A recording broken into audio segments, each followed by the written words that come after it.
Bertemu kembali dalam pelajaran bahasa Yunani Perjanjian Baru. Kita akan melanjutkan pelajaran kita dalam penerjemahan satu ayat dari Kitab Perjanjian Baru.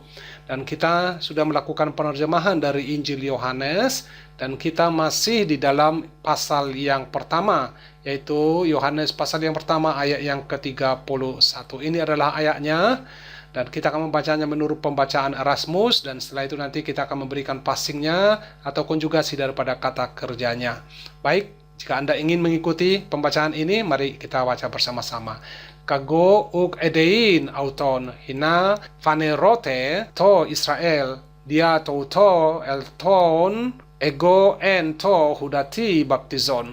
Nah, manakah di sini kata kerjanya? Ini adalah kata kerja yang pertama, ini kata kerja yang kedua, ini kata kerja yang ketiga, dan ini kata kerja yang keempat.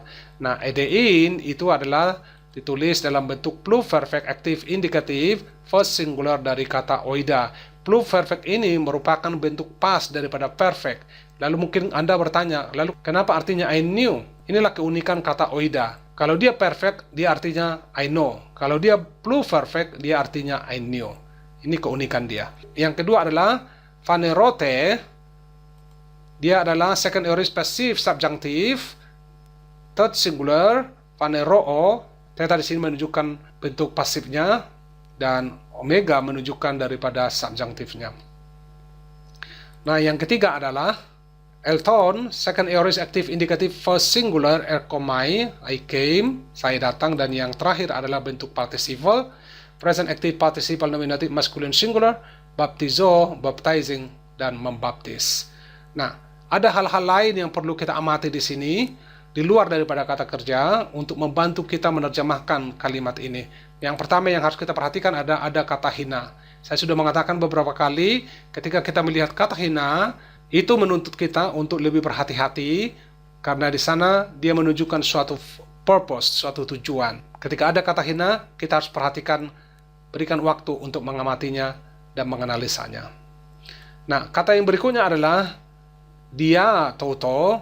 Nah, dia toto itu bisa diikuti bentuk akusatif dan juga dia bisa diikuti oleh bentuk daripada genitif. Nah, ketika dia ditulis mengikuti akusatif, maka artinya adalah because atau for, sebab atau karena.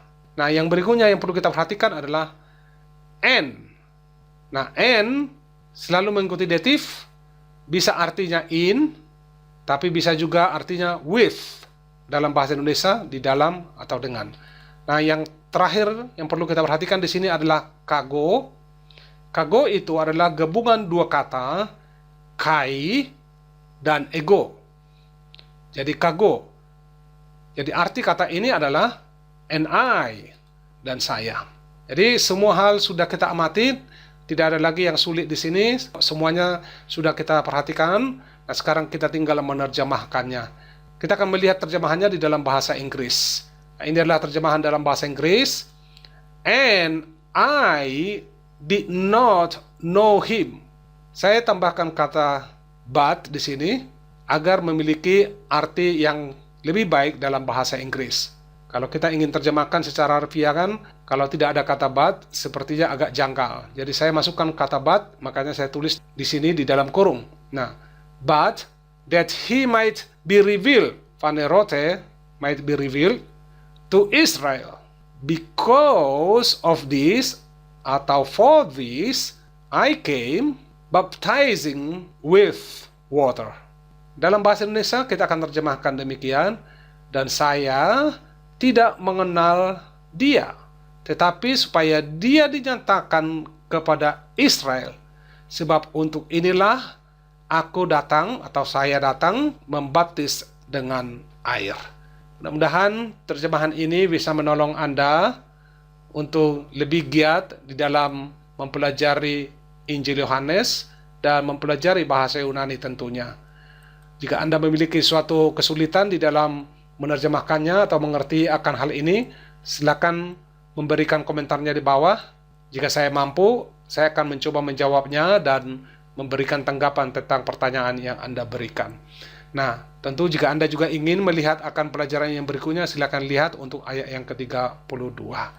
Dan teruslah belajar seperti yang saya katakan, jangan pernah mundur, berikan waktu, tidak perlu lama-lama, 30 menit per hari sudah cukup, tetapi lakukan dengan rutin, lakukan dengan kesungguhan, maka Anda akan diberkati, Anda akan memiliki pengetahuan, dan lambat laun nanti Anda akan menguasai bahasa Yunani. Sampai ketemu kembali, Tuhan Yesus memberkati.